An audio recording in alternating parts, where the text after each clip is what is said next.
back to the Grange just for a moment. You had mentioned earlier that your father, Henry Hoyt, was master of the Grange during World War II, and he started something called mystery rides. Yes, he did. What were those? Well, the mystery rides were something that kept us more active as Grangers.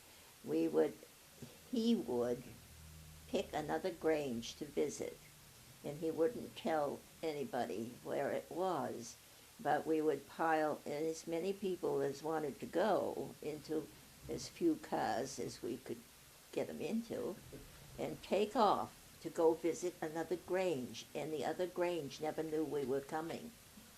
Oh, wow. And that was lots of fun. uh, well, I remember once we went down to Bayside, down below Ellsworth. But we couldn't go far because there wasn't enough gasoline. It was gas rationing.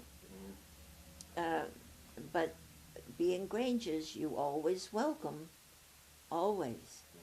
And maybe some of our people would take along some refreshments, knowing we were going to catch them unawares. And we just would get acquainted with other Grangers all over the place. And it was a very popular thing to do. And our Grange met on the first and third Fridays. And so sometimes one of those Fridays, instead of meeting at our hall, we'd gather there and then go someplace else. Or it might be a different day of the week, because lots of Granges met on Saturday. Not too many would meet in the middle of the week because people would be working and they didn't feel like going out for fun after a work day. Did that idea catch on with other Granges? Did they start repaying Oh yeah, oh yes, at unexpected definitely. moments? Oh yes, some nights we'd have a real crowd come in. No, it was fun. It was great. something different. Yeah. And my father did something else that I'm very proud of. He had the sign made for the town hall that said Holden Town Hall, home of Holden Grange.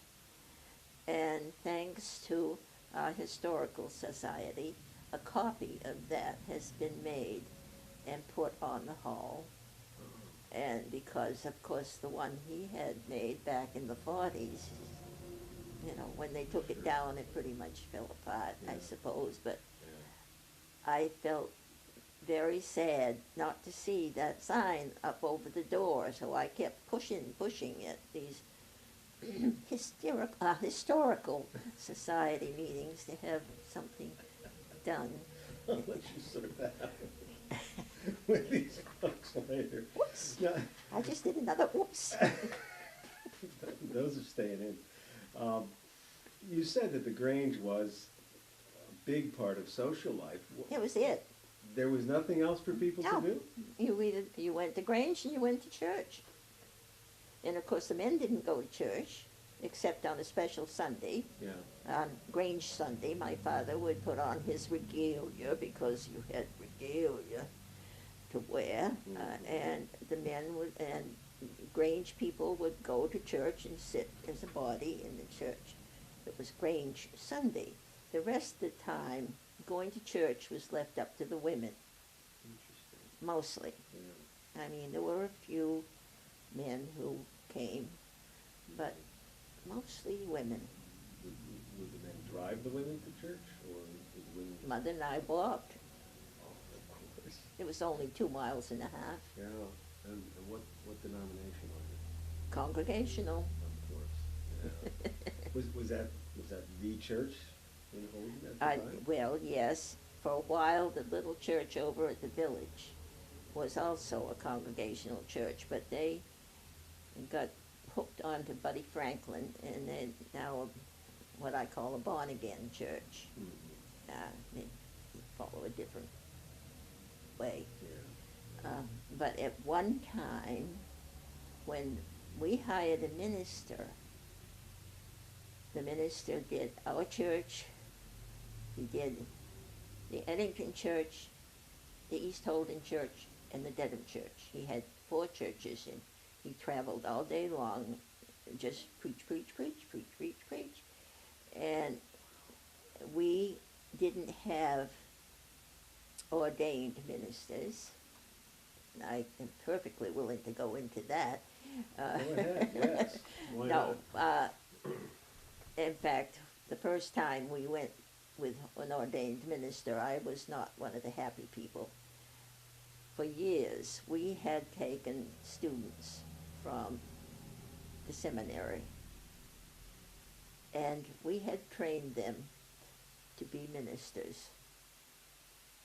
And I thought it was our duty, it was our thing that God wanted us to do. And I hated giving it up. I hated giving it up. But my daughter tells me, in fact, we had considered going back to getting student ministers when we lost our pastor that we cared so much for. And she said, Mom, there isn't the great choice that there used to be. You maybe don't want to do that. But What made you prefer the student ministers over yeah, some just professional? because they only stayed until they got through college. You'd have them for 3 years. You'd teach them how to be a minister in a small town. And then they'd take off, be ordained, and go to some big church and be just fine. And we get some good ones, and we got some bad ones. They weren't all wonderful, wonderful. But, and then we would also get other students to come out and work with the young people. We used to have a big young people's group. You don't have young people's groups anymore. In town, I understand that All Souls does, but good for all souls. And how often did you go to church? Was it just Sunday morning? Yes, we did not. Congregational church, our congregational church does not have a midweek service. I go Sunday morning. I go on Saturday to choir practice, and I go over almost every other day to do something in the office. But that's my business. That's not regular.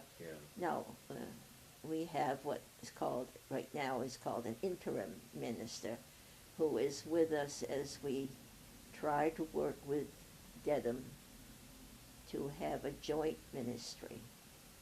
And she is very good, and we're working very hard to work something out that we can get a new pastor that will work with those two churches, Dedham and Holden. But of course, all change causes troubles, so we've had 3 families leave the church because they don't like what we're doing. And that's all right. Some new families are coming in, so it's the way it is. And why didn't the men go? Except for Grange I think Sunday. just because they figured that was the woman's thing to do. The women have the ladies' home circle of Holden Congregational Church. If it has been going forever, and if it hadn't been, that church wouldn't have kept going forever. The ladies do the work. You look at a picture in one of those books out on the table, and it's 7 or 8 women over here at East Holden breaking ground to make that church. It's the women that were breaking ground, not the men. Is that right? Oh my, gotta get those pictures quick. That's fascinating. Yeah. Yeah. Did the temperance movement sweep through this area? Did what movie? The temperance movement, leading up to Prohibition. Oh, And well, I know my father made his own beer up in the shed chamber He did. for a while. Okay. I don't know. And of course, my mother hated liquor with a passion. My father liked it. I seem to have inherited something from my father. That's why I didn't have my iced tea sitting here, because I figured somebody'd see this thing and they'd say, oh, there's Mary Jane, she's drinking. I didn't want any misunderstanding. yeah, but there was no stigma to that. community. No, I mean, no, if somebody wanted to have a knit no, whenever, they could do no. that, and it was See, fun. see, my second husband came to, we got married. He had been a Methodist, and he had been in the Methodist church what they call a white ribboner. And if you wore a white ribbon, you would not touch alcohol. Took the pledge. And he didn't like it that I liked to touch alcohol. I liked my drink before supper. I'd had it for years, and I wasn't going to stop. And my doctor says, don't. How can you fight that? I don't argue with my doctor. No. And so I wanted David to join my church. Of course I did. And he said, well, I don't think you people believe anything. And I said, well, I know we believe in God, but what we choose to believe as proper to do is left up to our individual decision. Where he says, you're loose. And we are. We Yeah. are. We welcome gays, and we welcome anybody. And in fact, they had a meeting last week that I wasn't at, because I was at the Samoset. And the interim pastor said, the two churches are so interesting. You've got everybody. You've got lapsed Catholics, you've got Methodists, you've got Baptists, you've got all kinds of different personal faiths, and they feel at home in your church. And hey, that's what we aim for. It's a church family. And Did it always feel like that to you? I mean, from that early church, on? yes. Yes. People just were always pretty Yeah, open-minded about things. this has always been Accepting. the Holden Congregational Church, as far as I'm concerned. See, when I was little, my mother took me over to the church at the village. And then that didn't seem to be working too well, because two old ladies were trying to tell her how she should bring up her daughter, I guess, and what we should be studying in Sunday school. And my mother, well, something rubbed her wrong, and so we started walking over to the other church when I was still fairly young. Yeah. Of course, while I was in college, I didn't go to church except when I went with Mother on Easter or Christmas. Yeah. But I came back to it, Hmm. and that's what you do. Sure. You come back to it, Yeah. especially when you're getting close to the end of the road.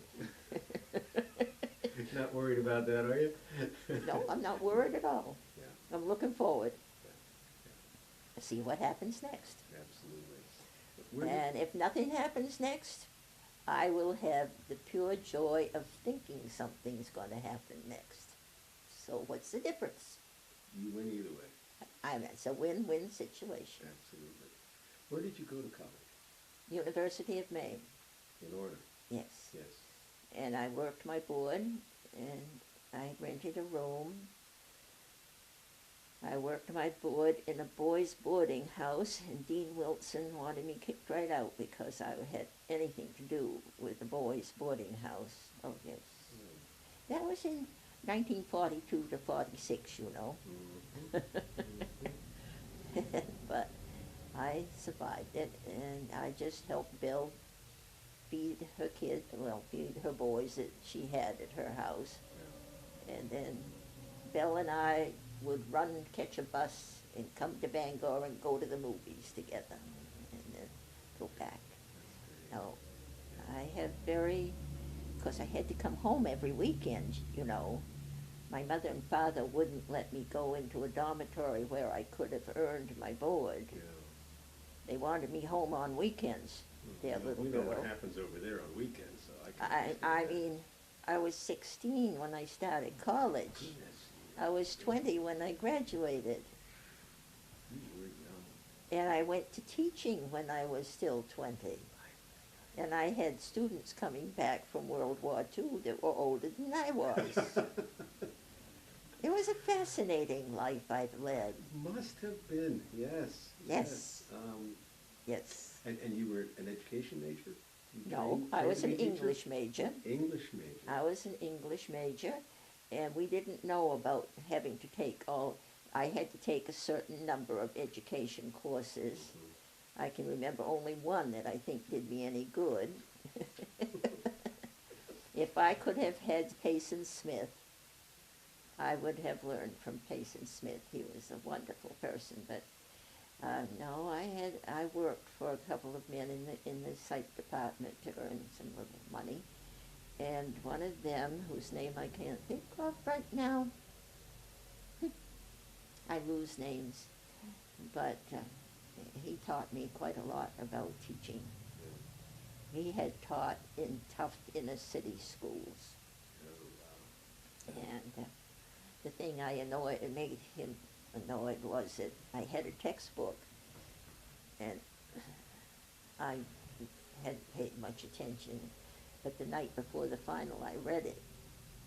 Then I aced the final, and he knew what I'd done. He was so mad. He couldn't help it. I knew what I was doing. Yeah. Oh, no, that's... No, I went back to teaching at the age of 40, when we were really in deep, deep doo-doo here with expenses and my mother.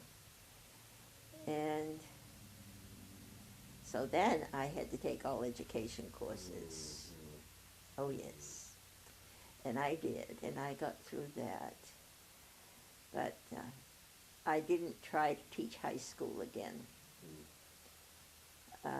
The reason I went back is that Phil Lucy, God bless that man, called me on my 40th birthday and said, "Mary Jane, you want to go back to work?" And I said, "What?" And he said, "I've got a job for you. If you want to be one of LBJ's title whatever people." How did that feel to I said, and so I was one of LBJ's girls. Title 14 or whatever it was. Remedial reading is what they called it then. So I did that for 10 years in the district, and I loved it. And I shed some tears when the person who shall be nameless on this tape made sure that I didn't continue to get hired because they could get tutors to do it cheaper. And so my friend was still Phil Lucy, and he said, "Mary Jane, I have 3 openings. I can give you 3rd, 4th, or 5th grade." And I said, "Well, I don't want to go back to Holbrook School because I just don't. So I don't want the 5th. I can't teach writing because I'm a lousy penman, and you have to teach that in 3rd. So I guess I'll take 4th." And that is when I replaced my first teacher, Wonderful. No, you brought us all the way around. That's wonderful. Norma Young. Yeah. Oh, that's great. That's great. Yeah, Now, it was. how common was it for someone from Holden to go off to college when you headed that direction? Did a lot of kids go off to school? I don't know. I really don't. See, most girls either went into nursing or got married. I was only 16. You had to be 18 to go into nurses training, which I wished to do. Oh, really? I thought I wanted to be a nurse, but it's a good thing I wasn't.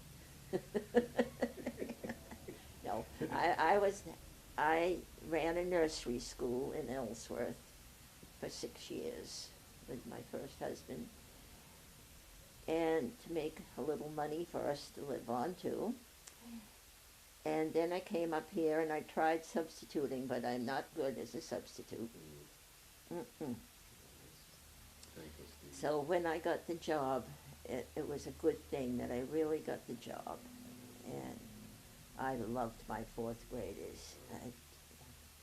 David, my second husband, would say, every year you'd say, I'm never going to be able to do anything with this group. And then at the end of the year, you'll say, these are the best kids I ever. Standard procedure for a teacher. Sure. Well, looking back over, I mean, you taught a lot of kids in your career, and you were with a lot of kids going through school yourself. How would you compare students today, elementary through high school, to what students were I like think back the then? ratio of good kids to bums is still the same. Really? Yes, I do.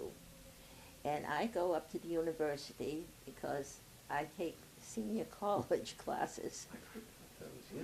Yeah. Yeah. No, those And great. when I go to the university and bump into the kids that are there, my friends and I come away and we say, they're so much more decent than we were when we were there. They're polite to us, they're respecting us.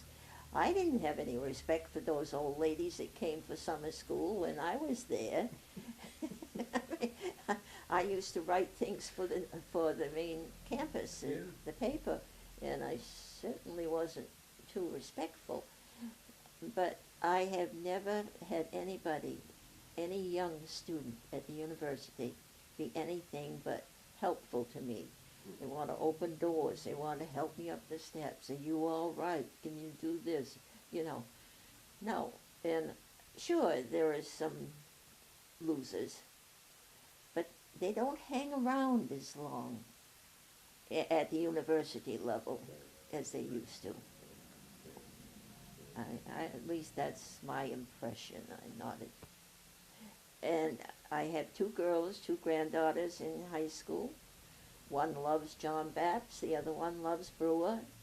Oh, there are different schools. Oh yes, Yeah, no, yeah. Sonia wasn't going to go where her sister went. That wouldn't work for her. Oh, And we all agreed that it was time for her to get out of her sister's shadow. yeah. Her sister is all music, music, music.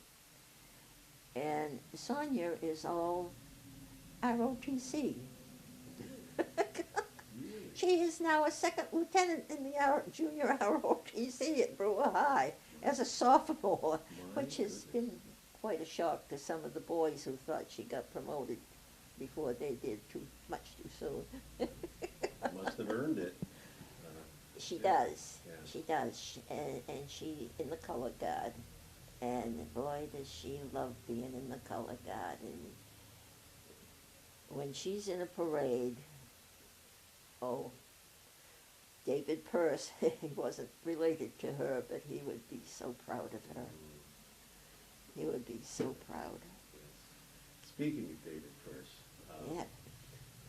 there wouldn't be grandchildren if there hadn't been children, and there wouldn't be children if there hadn't been a wedding. Let's talk a little bit about what the whole process was like when you were courting and getting married and all of that stuff. I mean, Well, when we are going back, when Tap, and I called him Tap, he was Oliver Tapley, I called him Tap. When we met at a restaurant where we both ate. We both had rooms, and we ate at a restaurant. And he found out I liked music, and he loved music. So he was going to get me a record or something, you know. And then we started going out in his old Buick, riding around. There was no place to go. I mean, yeah. I got better acquainted with Lemoyne Beach and Marlboro and Bar Harbor. And of course, the first year I taught, is it the first year or the second year? The Bar Harbor Fire. Mm. Now that was something to be part of, and be teaching in Ellsworth High School when they were putting cots in the basement and bringing the people over. My father was driving his school bus down to Lemoyne to bring over people that were brought across by boat. Oh, it was a fantastic, well, anyway, Yeah. this can't say off the record, but anyway, I've always been a second wife. Tap's first wife, when he came home from overseas, didn't wish to be his wife anymore. And he couldn't understand it, and I listened to him talk, and I listened to him talk, and I said, well, one day I said, you can keep right on just talking. What are you going to do? Well, you can do, or you can do something. So he got divorced. And she certainly didn't object. I never expected him to marry me. I really didn't. But then he wanted to. My father said, he's too old for you. Oh dear. His mother said, she's too young for you. Oh my. But we did it anyway. I was 22 and he was 38. And I said to my father, it's no different than it was with you and Mother. You were 15 years older than Mother. They're almost exactly the Yeah. same distance. And so this was fine, and we decided we would try for 4 children, since he and I were both only children. Oh, And if we didn't have somebody for them to have relatives, they wouldn't have anybody when we were gone. Yeah. So we did have 4 children, and that sounds easier than it was. Well, we got so discouraged at one point, we decided to go for adoption. And then I had my second interview with a lady from social services and said, I guess we aren't going to need to do this. Nature was taking its course. So, you know, that was, and then, of course, he died far too young. He was only 64. Left me a widow, and I was in my late 40s. Yeah. With a bunch of teenagers. Ay, ay, ay. Yeah. David was a friend of the family. He was a friend of Tap's. And he was in an unhappy marriage that even his 2 sons would have said was absolutely miserable. And eventually he decided to get a divorce after he resigned, after he retired. He wouldn't do that when he was in the school business. It wouldn't be right. Yeah. He was for doing the right thing. Yeah. And that was a very painful time for him. And here again, I never expected to get married to him. I really didn't. The man had been hurt. For 15 years, his wife had been absolutely brutal to him. And I knew it, and his sons knew it. So, you know, it wasn't anything that I caused. Anyway, we came to February one year, and he said, well, I ought to get you a Valentine. Maybe. You want to go with me? So we went to Boyd Noyes, and I picked out a Valentine. And then I went flashing it around, you know, and of course my friends were used to seeing a diamond on my hand anyway. And I said, it's a different one. Yeah, take a closer look. Take a closer look, it's bigger. So we didn't know where to get married. We wanted to get married in February vacation. And of course they were having the basketball tournament, so we couldn't have it at City Hall. And I wouldn't have it at my church because the minister who was there was the one who had done the funeral for my first husband, and somehow I couldn't quite do that. So David and I went to a funeral together for a dear friend who taught in Brewer High. And we liked what that man had to say. So we went to see him down in Hamden, and I got married in Hamden that time. First time I got married in Ellsworth, second time I got married in Hamden. I very much doubt that I'll get married again. You never know. You never know. Well, I don't want to watch another man go, die, and I don't want another man to have to watch me. I'm fine. I have friends, and sometimes it would be nice to be part of a couple, especially when I'm at the Samoset. I would think so. Because David thought that was crazy, but one time he took me down to Marcel's restaurant and paid the pianist to play my favorite pieces, you know. He'd do things like that. And then he'd say, you know what you're eating, don't you? Because I've ordered escargot. Oh. I said, yes, and they're good. You did know. No, we had some very, very good years, but then David's mind went at the end, and I had to have him in the hospital. And David did something that was so hard, because he loved to talk, but he stopped talking. And I think he did it because he knew then I would have to do something. And at the hospital, up at Dorothy or Dick's, whatever you want, he would talk to them up there, but if I came in, he'd stop. And I'd say, write to me, David. If you won't talk to me, just write me a note.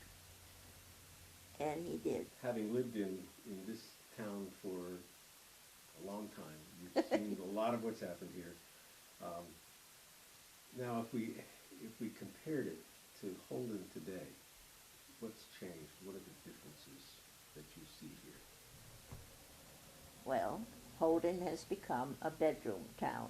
The people who live here now do not work in this town. They work either in Ellsworth or Bangor. And when I watch traffic, I wonder if all the people in Ellsworth work in Bangor and all the people here work in Ellsworth. It's a bedroom town. People who go to church go to town to church. It's very hard for us to keep our church going.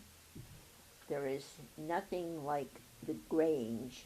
There is no club thing in town here that has any life at all. Some people have tried, but it hasn't worked. And I do think right now, I like some things that have changed. I like the fact that we have a town council instead of a three-man board of selectmen. That works very well because they all have to play against each other. And before, it wasn't that kind no, of situation. they ran the town. Yeah. There was no questioning, not really. Yeah. And there's always questioning. Now, if you go to town council meeting tonight, there'll be something come up that they'll sputter about for a while anyway. And I guess I would like to say I'd like to see not Holden go backwards and be like it used to be. That would not fit. I would like to see some housing for senior citizens built in this town instead of having to move somewhere else for housing. I would like to see some kind of a bus service. I mean, between the railroad, when the railroad stopped, I had Staples bus. I went to Bangor on Staples bus. I came home on Staples bus. And, you know, that would be quite helpful. We can't all afford taxis. No. I wish people who live here, and even if they work in a town, out of this town, I wish they would begin to care that maybe they should take part in some of town affairs. The Historical Society limps along, and I go to it, and I wonder why. I guess because I'm history. But no, I'd like to see more people taking part in more things, more people running for office, instead of just shuffling around on the council. Yeah. Come on, we've got good people working in the town office. Good heavens, we've got a town office with people working in it. Yeah. I like the way we went for the kind of recycling that we do. The kind I don't have to separate and count and everything anymore. I just throw it in there, and that works just fine. There are so many good things about this town. Maybe we'd like another stoplight at the end of South Road or Copeland Hill Road, or at least a blinker or something, Mhm. you know. Mhm. But there haven't been enough accidents yet, we've been told. Yeah, I've heard that one before. We really were told that. Yeah, yeah. No. You had such a good time growing up and living here. Yep. Do you think what are the chances that a young person whose family does live here now, maybe they work somewhere else and, the commute, do all that stuff, but I don't. what are the chances they could have anything like your experience, which sounded rich and fun and No, meaningful? they don't. They're all hooked to their computers, and if they want to go to games or if they want to do something, they go in town, Yeah. go to the mall, walk the mall, listening to their iPhones or whatever, and I don't understand that kind of thing. Don't care that I don't. That, I guess, bothers me so much that even though we're a lot of people, everybody seems to be, young people seem to be shut into whatever's in their ear. Mhm. They don't know what's around. Some of them do. Like I said, at the university, I'm impressed by the young students there all the time. But it's the young teenager. I guess if I'm anything, I'm grateful if they're not trying bath salts. But come on, I know my boys, a couple of them, tried pot, but they stopped. Yeah. I know that. Yeah. And they didn't go on to something bigger because, well, if you can't afford it, you can't afford it. I don't think they would have. I think it was one of those temporary things. Yeah. I'm glad that we're not as prejudiced as we used to be, and I hope that keeps right on being like that. I don't care about your sexual orientation. If you're a good person, you work. If you want to work with me on something in the town, fine, fine. Let's not sweat the small stuff. Yeah. Yeah. I guess that would be my final word. Let's not sweat the small stuff. Let's make Holden the place to live. You had a script for this? Thank you. You're welcome.